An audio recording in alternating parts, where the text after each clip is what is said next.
Hello, everybody, and welcome to Why Salesforce Lightning Needs to Be on Your Roadmap, a webinar by Internet Creations. My name is Stephanie Ramos, and I am on the marketing team here at Internet Creations. Super happy to be here with you. And before I introduce our host for the day, let's go to that next slide. Thank you, Dan. We have George Gert. He is our director of sales here at Internet Creation. And fun fact about him, he loves Legos. And also here with me today is Dan Leibowitz, our director of Salesforce practice. Huge Star Wars fans. He told me he has a lot of Star Wars figures, not figurines, that he likes to collect. So we are going to get started right now. Excellent. Thanks so much, Stephanie. And so what I wanted to do is I wanted to talk a little bit about how to ask questions. So hi, everyone. This is George Gore. This is my voice. I'm going to let Dan take it from here. And please, Dan, show us how do we ask questions throughout our webinar today. Definitely, and I apologize for that. So asking questions, you can hover over to the GoToWebinar control panel, and you'll see that questions box. We want to answer as many questions as possible. We'll do that throughout the webinar, so definitely bring them over to us. Yes. So let's test this out. I'd like for everybody to let us know, where are you calling in from? You can post the answer right into the questions box. Internet Creations, we are located here in Hamilton, New Jersey, and that's where Dan, Stephanie, and I are broadcasting from today. And we also have a remote office in Dallas, Texas. So let's take a look at some of our results. So I'm seeing folks writing in from Austin, Texas. Hi, Austin. We were just there at Texas Dreamin'. I see somebody's trying to be very funny and saying Wakanda forever. Very good. I appreciate that. We've got somebody from Bar Harbor, Maine. Oh, wow. I love my Maine. I haven't made it back there this year, but that's awesome. I see Edison, New Jersey. I actually lived in Edison for a year, so that's very cool. Very cool. And we see somebody from San Francisco also will be there for Dreamforce 2018. Okay, so let's set the stage a little bit. Here's what we're going to go over today. First, we'll review why now is the best time to transition to Lightning. Next, we'll discuss and demonstrate how transitioning to Lightning can boost productivity throughout your organization. We'll spend most of our time here. And then finally, we'll go over the items to consider before you make your transition to the Lightning experience. All right, so before we begin, let's start off with a poll. And so what we want to know right now is we want to know, where are you in your Lightning journey? So are you fully transitioned? Are you thinking about it, or are you just thinking, I love Classic and I never want to leave? So while we wait, while we get that poll up and while we wait for some answers, just to let you know how Internet Creations has made our transition. About a year ago now, our sales team got onto the Lightning experience, started using it, and I would say over the past couple months, our team has transitioned the rest of the company. And we did it one department at a time, and that seemed to really work. What I would say is, at this point, we have about everyone using, I'd say, 80% of the time, and that they're in Lightning. So I think that's a really good place. So I think that we have 61% of folks have voted. We'll give everybody a few more moments to finish answering the poll. Right now, the early indicator and strong leader, and we will show the results of the poll, is thinking about it. And thinking about it is leading with 83% of the vote. So that's kind of what we expected. And we're going to close the poll out now, and let's see if we can see it. Look at that, 84%, Dan. So Dan, tell me, do you think this is a normal result, an abnormal result? What are your thoughts on that? It's actually exactly what we expected. And what I do want to also call out is the classic forever. There are some people saying that, and I was definitely in that boat as well. So I'm hoping that throughout this webinar, we'll give you some reasons to move over to the thinking about group. So Dan, let's transition it here a little bit, pun intended. Let me ask you, why should anyone be switching to Lightning? So it's a really good question, and like I said, I was in that boat where I was afraid of change, but at this point, I would definitely say that Salesforce is better in Lightning. And what we're seeing, as you can kind of see in this screen, we're moving away from the standard data entry model of the platform into more of a workflow productivity. On this screen right here, excuse me, what you're seeing is that there is more access to information, less scrolling. We want to put as much information at the fingertips of the end user as possible. Yeah, and so Dan, why should we care about the flow of work and increasing productivity? It's a great question. So I think that really for starters, let's call this a workspace, and workspaces in Lightning are really designed for efficiency. What Salesforce wants to do is allow you to find, prioritize, and really act on the pieces of data that are important at that time. So whether it's taking notes, logging tasks, creating quotes, whatever it happens to be, in the Lightning experience, we can customize that process so that it's as fluent and proficient as possible. And something that I'd like to mention here is that Salesforce continues to work towards their focus on clicks and not code. They want to empower their awesome admins. And so I like to think of how Lightning is designed and how you can use the components to piece them together, like Legos. Go figure. Go figure. So I think of Lightning pages as a big base plate, and that's that green flat surface that we can build Legos on top of. And then we take our blocks, whether they be 2x2 pieces, 2x4 pieces, whatever color you like. You could build different functionality that they have. It's the customizable bit and using clicks, not code, that is really innovative. That is something that Salesforce is doing. I never knew that green plate was called a base plate, so I appreciate that. I like to share Lightning info. So another thing to really note is that Salesforce is pushing with the Lightning experience, moving to a one platform for all approach.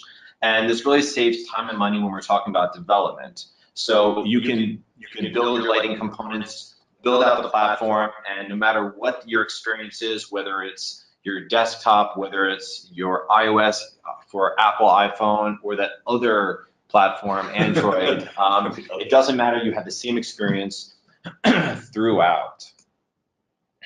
So we're going to really get into the great value of Lightning, but we'd be remiss if we didn't talk about what kind of risks you would see if you remain in Classic. And so the first one that I really wanted to talk about was the lack of the new updates. So as we all know, Salesforce updates 3 times a year, and at this point, we're seeing 850 plus Lightning only features. So if you do not move to Lightning, you're missing out on a lot of the cool features that we are going to talk about in show. Some of them being path. There are other features such as macros across all objects now. Einstein that just would not be available if you stuck with Lightning. So to this point, a fellow Salesforce luminary, Shel Black, wrote a very popular post in the Trailblazer community. Oh, there you go. And that was titled "Classic is Dead." The post referenced that in the release notes, since Lightning has come out, the word Lightning is used more and more, and the word Classic is used less and less. The writing from Salesforce about their intentions is literally on the wall. Something else to consider, and what a lot of our customers tell us, is they're considering cost. And you will have to continue to invest in Classic, most of the time with custom code for features and automation that are becoming native in Lightning. So think of it this way. The longer that you stay on Classic, the more technical debt you're going to incur. Cost is probably my number one risk of staying Classic and not transitioning to Lightning. Definitely. So George, what about the idea of productivity? How does Lightning boost productivity? Yeah, so we've taken this slide from Salesforce, and they did a study in 2017 about the adoption of Lightning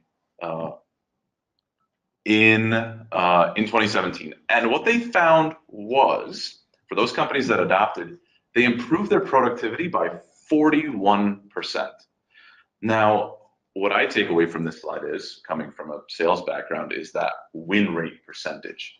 So through the features, functionality, automation, focus on workflow productivity, Salesforce was able to achieve for their customers 21% win rates. That's more deals closed. That's great. It's a good thing. It's a wonderful thing.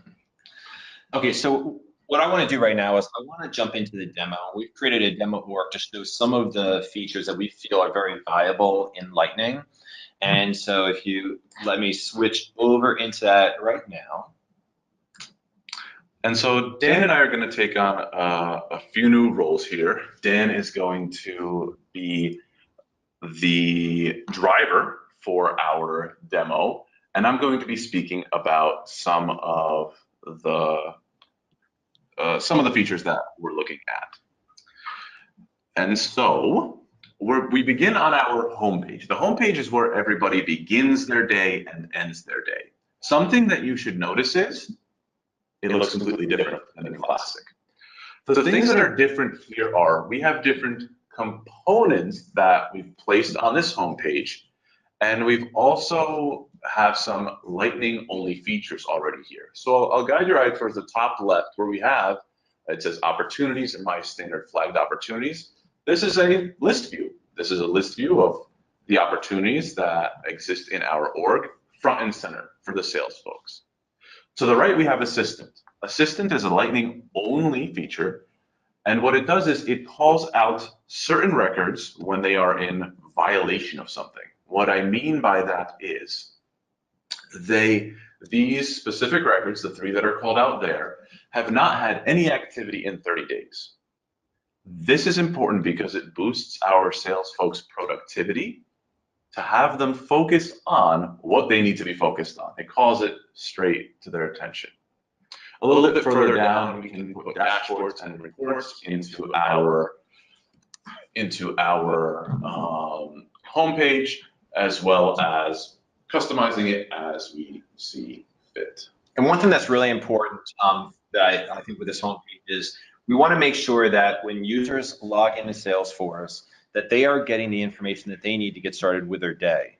And so as an example, my delivery team has put together a dashboard that is vital to their information. So for instance, how utilized are they on any given day? Which cases do they have open? Which cases are flagged and need attention? And so because of that, they are able to get started, and that all is on the homepage. This is all stuff that was not available in Classic. Right, and remember Legos, you can place this wherever you like. If you want the report at the top, have the report at the top. If you want to make activity-based selling the focus of your sales process, put the activities that are to be completed all the way in the top left. Let's have a look at an opportunity, Dan. So let's go back up to that related list, and we're going to have a look at what this page looks like. Good. And so what I'm focused on here is a few things. I should mention that we are in the console view. The console view is a special view that Salesforce makes available that increases productivity even more. What that means is we have a sub-tabbed interface. I'll draw your attention to the little orange highlighted tab that we have that says Mets LP-5 years. That's our opportunity. Dan clicked into it. What also happened at the same time was that the account was open to the left, and Dan, if you mind clicking on that, here's our account page, just like that. So Salesforce is smart enough to open up our account along with the opportunity. Back on the opportunity, all the way at the top are the most important fields. And you can decide what these are. So we have opportunity owner, we have the stage, we have the close date. If those are not important to you, change them. It's wonderfully editable. So I think what's really important here is that, once again, the focus is on less scrolling. And so in Classic, or what they're calling now Aloha, the idea was that you had chatter at the top always, and you'd have to scroll all the way through the chatter if there was a lot to get to the information that was vital. What they're allowing us to do now is put that vital information at the very top, whatever it happens to be, and you have the ability to completely customize that. We have chosen 5 different fields that we think are important for our sales team to get that information as soon as they open up a record, and we've put that on the very top. That is customizable and changeable based on the object that you're on, and these are the ones that we put for this opportunities. So I'm going to skip these little red chevrons with the checkboxes for now, and I'm going to go down to the related list quick links. This is something that should seem familiar to everyone.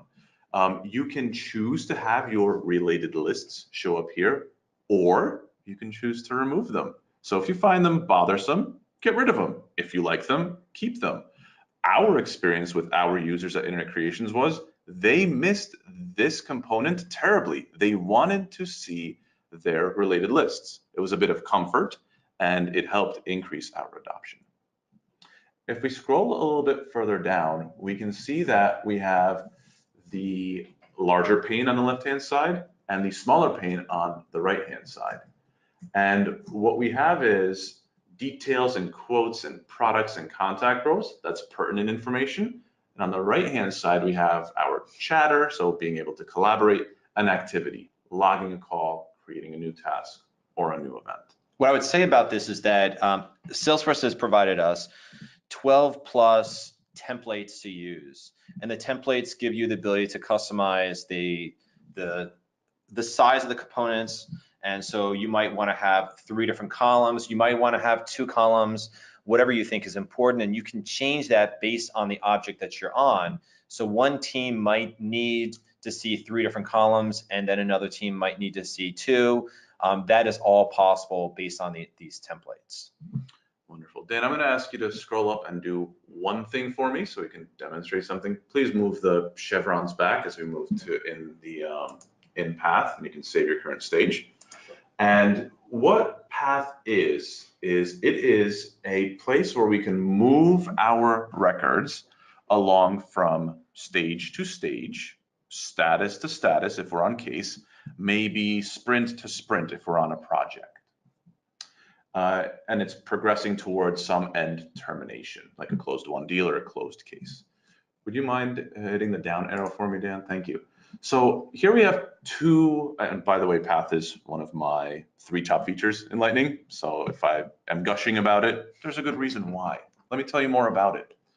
We have this concept of key fields on the left-hand side and guidance for success on the right-hand side.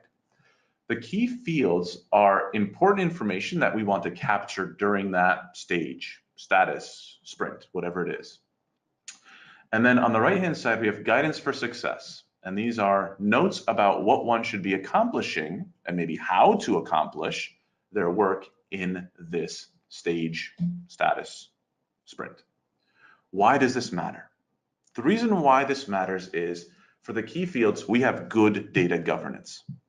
We can report off of these fields and make sure we have all the information we need to move on to the next step. Regarding the guidance for success, this is where we can place information to allow our sales reps, sales agents, project managers to be more self-sufficient and allow onboarding, for example, to occur more quickly. Let's take a look at I said I had 3 favorites in Lightning. Let's take a look at second favorite of mine in Lightning, and that is actually, sorry for being meta, favorites. So towards the top, we see this star icon. And what this does is it allows us to save this specific record, so this opportunity, and then we can recall it at any time that we want by clicking that drop-down list. So you'll see I have some dashboards saved there. And this allows me to quickly transition to those dashboards or to an opportunity that I've deemed important. I even see a list view up there actually.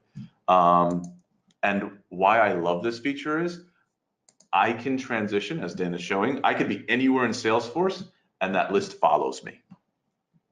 This has been really helpful for me as a manager because I'm looking at reports all the time.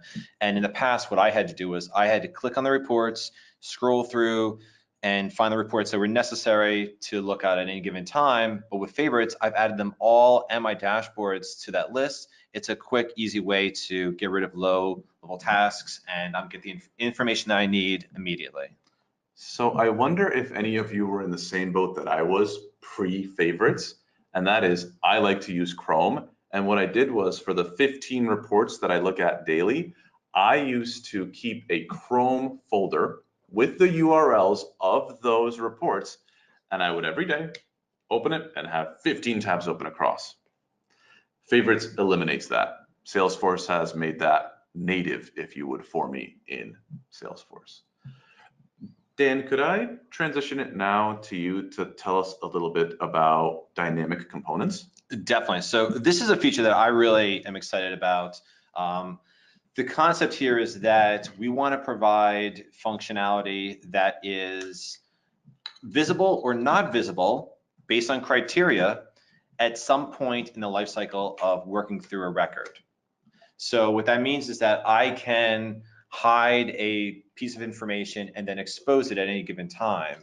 So what I've done in this demonstration is that I've decided that my sales team, once they move to the stage of SOW and quote, I want to make sure that the quote is front and center. Now, yes, definitely, I can move down to this quote related list, click on it and see what's available. But I don't want them to do that. I want one step and I want it front and center. So what we've done is we've provided the ability that when they go ahead and click on and change the stage, you're going to now see that the chatter and activity has been pushed down and the quote related list pops up. Now, this is the time that they're working on quotes. What you'll also notice is that when I move on, I have the ability to now hide it again because maybe during the negotiation review, quotes are not as important. It really depends upon what your use case is, but Salesforce is definitely moving in the right direction by adding these new features.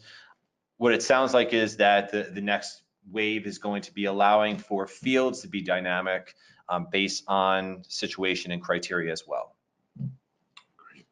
So next we're going to look at another feature that has been in Lightning since the beginning, and that is the Kanban view. So I'm going to ask Dan to click on the left-hand side of this. This is a console-only feature in Lightning. It's called Split View, and it allows us to see a related list that we've called up. And I'm going to ask Dan to click on the Kanban view of this related list. And what we are taken to is our familiar chevrons. So along the top here, we have our stages, and we can move our, I'm going to call them tiles. I'm sure there's an official Salesforce word for it. I like tiles. And we're going to move our tiles, which are actually records, in this instance, opportunities, and we can drag and drop them. So Dan, would you mind hovering over them? Sure. Let me just move this Jacob deGrom to the Yankees over to on hold. That's funny. So what happened there was the amounts are recalculated. We move the stage backwards. Something that you may also see is that little yellow triangle. This is a Lightning only feature. And what this is doing is it's calling out to our sales reps that there's a problem here. And what it noticed was there was no task or no event captured on this opportunity. Well, that should not be the case. And so it prompts you to make the change. And thank you. And the Yankees, I said we almost, the Yankees are giving up on getting Jacob deGrom, apparently. So as Lightning has matured, the features that we've been showing you started opportunities, yes, but they have now been enabled for other objects.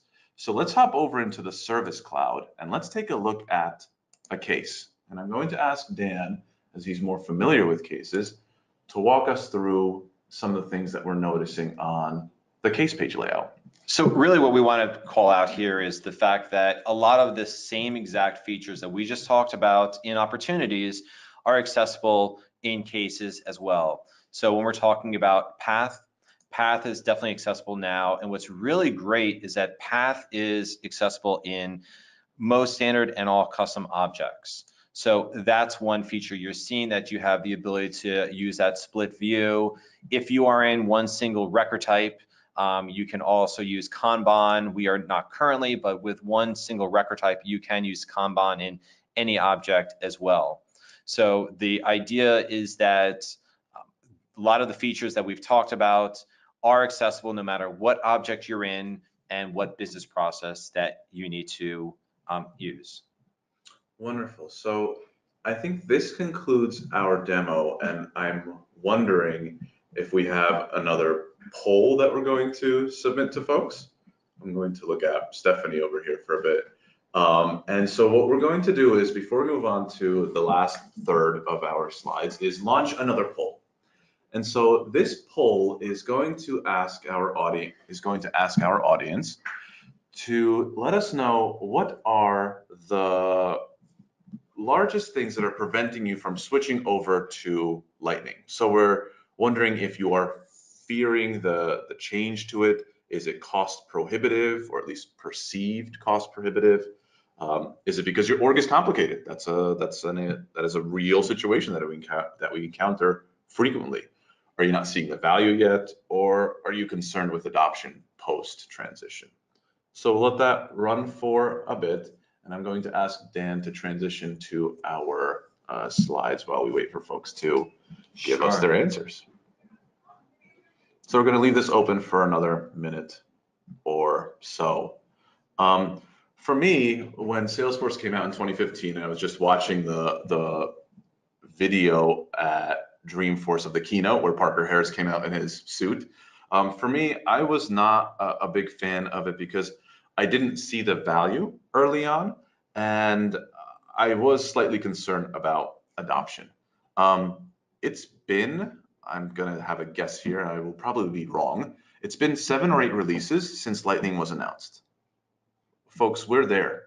We're helping companies get there. So we wanna see what is the challenge. And we've closed the poll, and the results are in.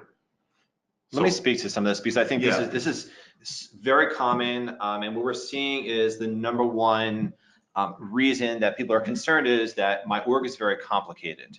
And so definitely a situation that we've seen where large orgs have a lot of custom code in it, and the concern is when we switch over, what are we going to do? How are we going to manage all that code? So we're going to try to give some examples of things that you can do in the next steps of this presentation that might ease some concerns. Another thing is concerns with adoption. So we'll definitely talk about that as well. How do we deal with adoption issues? Good. All right. So let's move on to, we're transitioning our slides, folks, so give us one moment, please.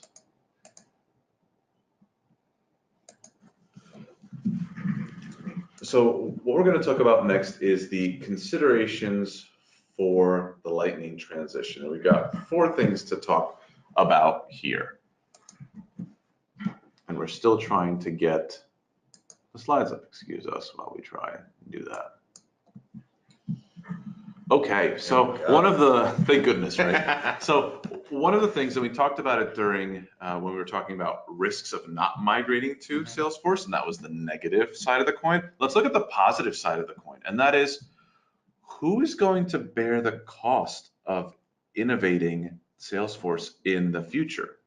Because if Classic is slowly being less and less developed for, and all of the innovation goes towards Lightning, if you're on Classic, you're going to be responsible for innovating, and that's going to be costly to you. We all pay a monthly subscription to Salesforce, or I should say annual. Why don't we let them innovate for us. It's a large driver. The question is, who bears the cost of innovating in the future? Sure. The next thing I want to talk about is who is your Lightning adoption team, and I think this hopefully will touch on some of the fears and at least spark some considerations with some of our listeners. And I think it's important to have a Lightning adoption team. Number one thing that I've seen across the board is that if you do not have executive sponsorship, any kind of implementation or change is going to struggle. So I implore everyone to consider that without the executive sponsorship, it's going to be very difficult. The next thing is to have a business team, a team of business owners and business users that can lead the charge. This is the team that is going to create your user stories and really speak to what is going to help them become more productive. After that, we obviously need the people that are going to do the work. So it's going to be your admins, it's going to be your developers. This might be internal, this might be a third-party consulting company. But you're going to need a team that's going to be actually doing it. And then finally, your change management team. And so really, this is the group that is going to drive the adoption. And it's very important because they're going to make sure that the employees understand, that they commit, and that they're ready to move forward. And they're going to create steps to make sure that adoption is there. I've seen office hours. I've seen times where they'll set up training sessions, and then after that, meet with individual users. A lot of different things can be thrown out there, but the change management is a team that owns that. So, Dan, let me ask you a question here regarding our transition team. From what you've experienced, which of these folks, or which of these roles, I should say, is most underrated? Where do we not give enough attention to? Where should we spend a bit more of our focus? It's a great question. And from what I'm seeing from some of the companies we're working with is that there is a heavy focus on the implementation. Mm-hmm. And so they're concerned about the costs, they do the implementation, but it's not always a top priority about what happens next. And so I feel that the change management team is going to be the most vital because they're going to keep this going. They're going to work towards making adoption happen throughout. And so putting together a team that can own this and lead the charge is very important. The next thing to consider is what is going to be your rollout approach. And I think I mentioned in the beginning that at Internet Creations, we did have a phased approach where we focus on different departments and roll them out one by one. So when I consider orgs that are very complicated, and I consider orgs that have hundreds of users, I would definitely consider the phased approach. I have smaller companies that roll it out org-wide, but it's definitely possible to say that individual teams get rolled out one by one, and you can focus on issues that pop up in individual teams. That allows you to just focus on smaller amounts of technical debt that you might have at times. And we had a question here before we move on. It just came in at 12:33, which was 2 minutes ago. And the question is, during a transition, can there be early adopters, quote unquote, who are using Lightning and other users who are using Classic? Definitely, that's a great question, and the answer is yes. So you're able to move on individuals based on profile onto Lightning. You do not have to roll out Lightning for everybody, and that's really important because you could have a pilot, and you could say that these are the users that are going to use it. We have, as an example, we have implemented a new team, rolled them out for one of our companies, and rolled them out on Lightning, but the team that was already on Salesforce is still in Classic. That is quite okay. What that allows us to do is to determine how it's working. You might see new ways of productivity, and so that you can make changes for the next group. So definitely that allows us to start small and go from there. Good. So the last part that we'll touch on that is a consideration is the feature parity between Classic and Lightning and how that inhibits adoption. So from our own personal use case of going to Lightning, we had challenges with integrations, and that typically, beyond all the custom code that you've written, yes, that typically happens to be a place of hiccups and concerns. So our e-signature tool was not conforming as we wanted it to. Thankfully, we have a lot of smart folks on staff who made it work specifically the way that we wanted to. Another item is that not all Salesforce features are available in Lightning. Yes, that is true. What we must continue to remember is that every release, Salesforce continues to push new Lightning features classic features only that are coming into Lightning now. Something that should not be forgotten is that Salesforce is still Salesforce after you go to Lightning. You can still create your objects, you can still create multiple page layouts, you can still write Apex to do cross-object updates. Salesforce didn't go away anywhere, it just got a better user interface and a better experience that's focused on workflow productivity. So, Dan, what would you suggest as next steps for companies that are interested in taking the plunge? It's a great question. And what I'm excited about is that I think it was actually in June, Salesforce released their transition toolkit. You can find that on the App Exchange. And what it does is it's compiling different pieces of different applications that they've put together that sometimes were hidden, but they've compiled it all into one place. So there's a number of different applications here that I think are vital during the transition. And the first and foremost is that you really need to run your readiness check. And what I would even say is do this before you talk to anyone so you can kind of get a feel for what state your org is in and how ready is your org to move on. And so this check is going to tell you how ready it is. It's going to tell you how many hours that you think it's going to take to transition. And it's going to tell you how much technical debt do you have, whether it's Apex, Visualforce pages, that would have to be updated. So it's a great check, even if you're working with a third-party consulting company, to first run that and then provide them with it.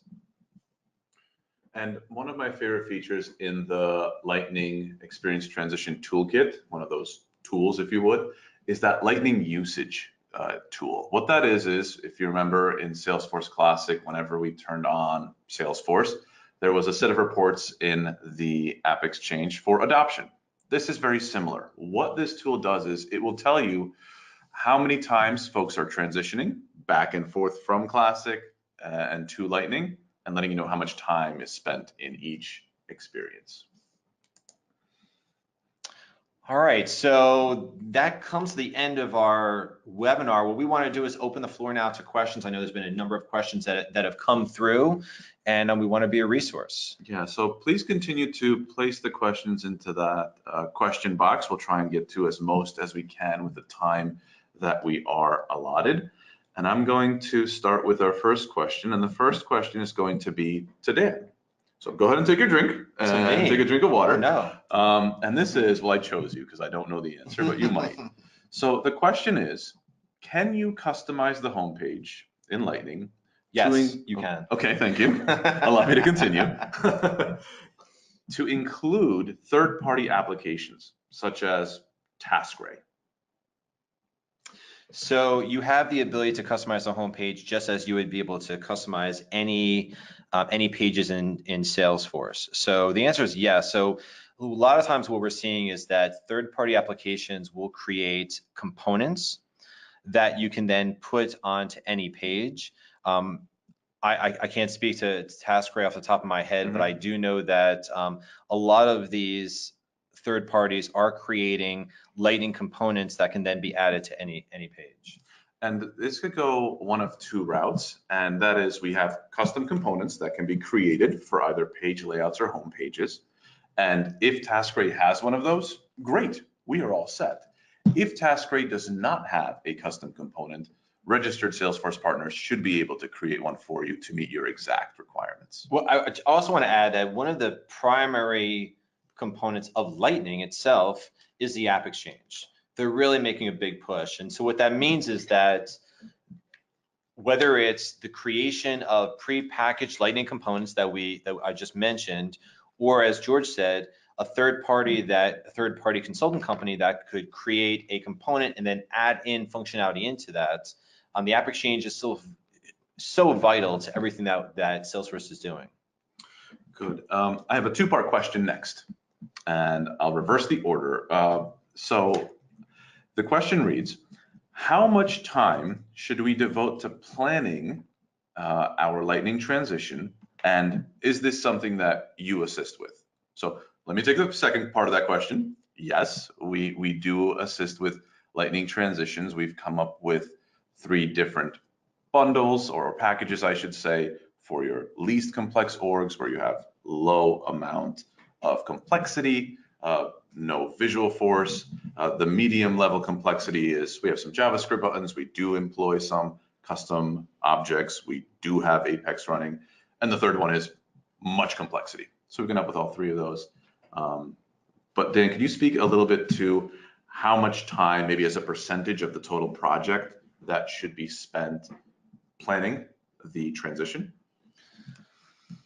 So a lot of times we are going to start off with a discovery to really look at how ready your org is. But what I'm seeing right now with especially with companies that are fairly complicated, each company has typically a yearly plan for Salesforce.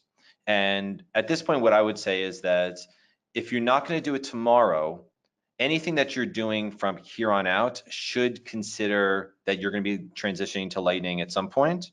And so when we're talking about how long should we be planning, start now. And anything that you do from here on out, you should be considering that's going to be in Lightning. So you don't want to be writing custom code that would not be able to transition well. As an example, we recently built out new functionality for one of our customers. And although they're in Classic, we built out Lightning components for them because we want to be considering this transition at some point.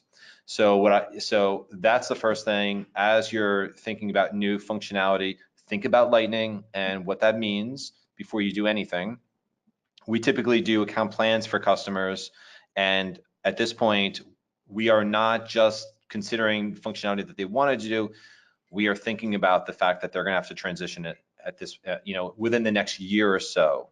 So that's the first thing. The second thing is that start thinking now about who would be part of your transition team, and that will start to tell you, what kind of things you have to consider when adoption comes into play and so forth. So I would say start that process now.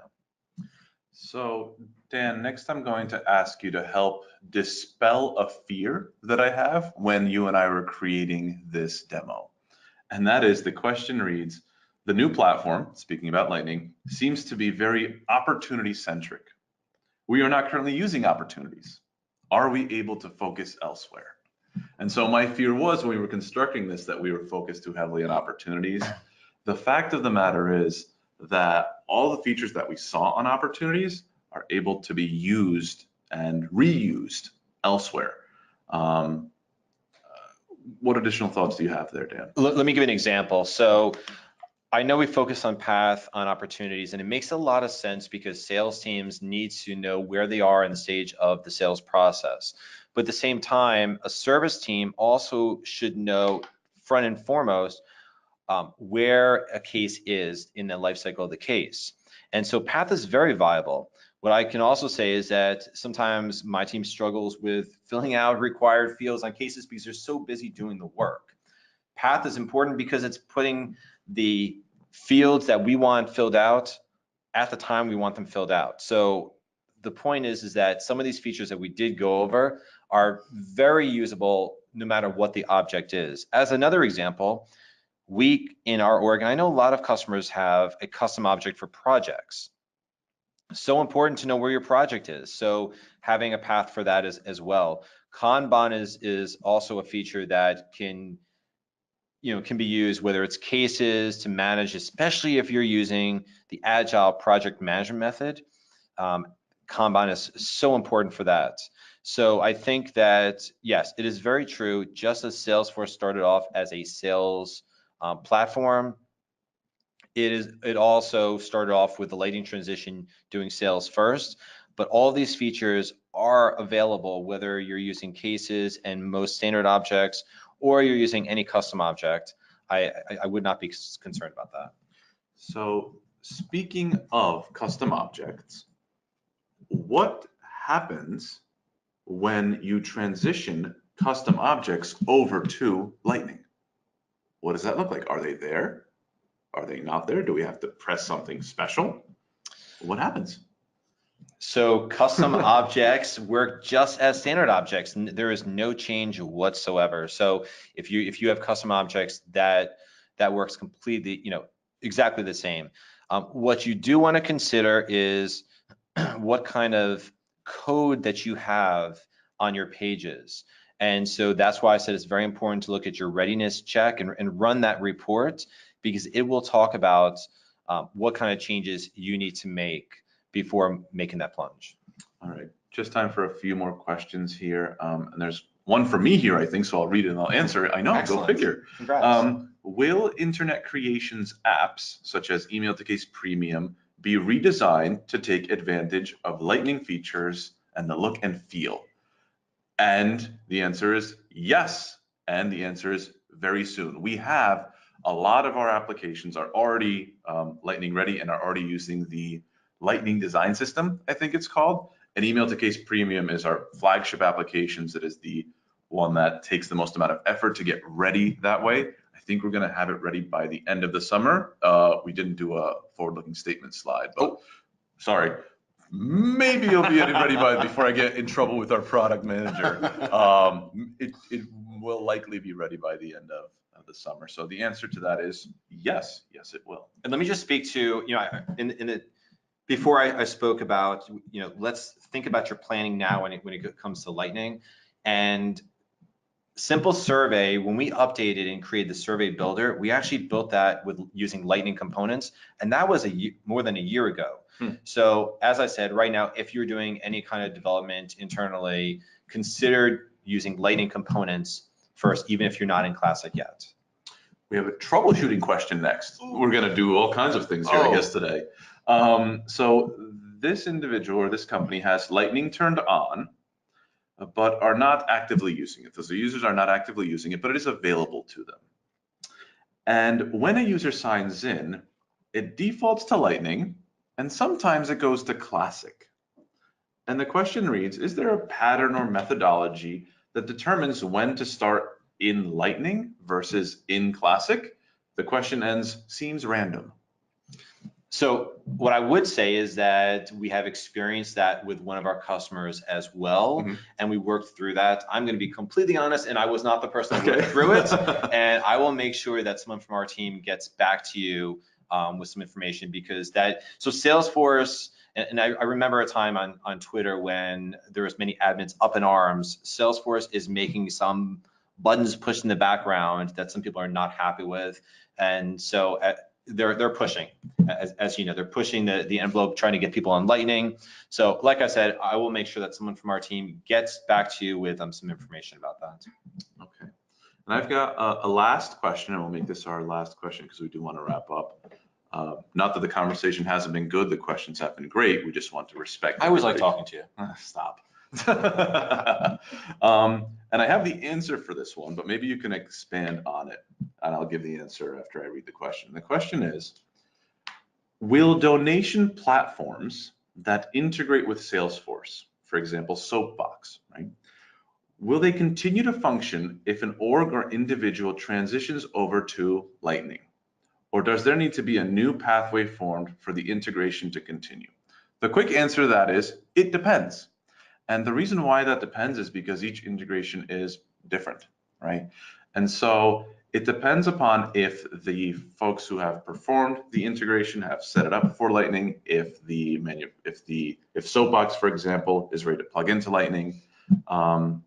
This is where the registered partners come in. This is where we add value by sharing knowledge and experience, and we'd love to help. What did I miss there? So I know Soapbox well. I was actually a partner of them back in the day before I came to Internet Creations. Ryan is his first name. I'm forgetting the CEO's last name.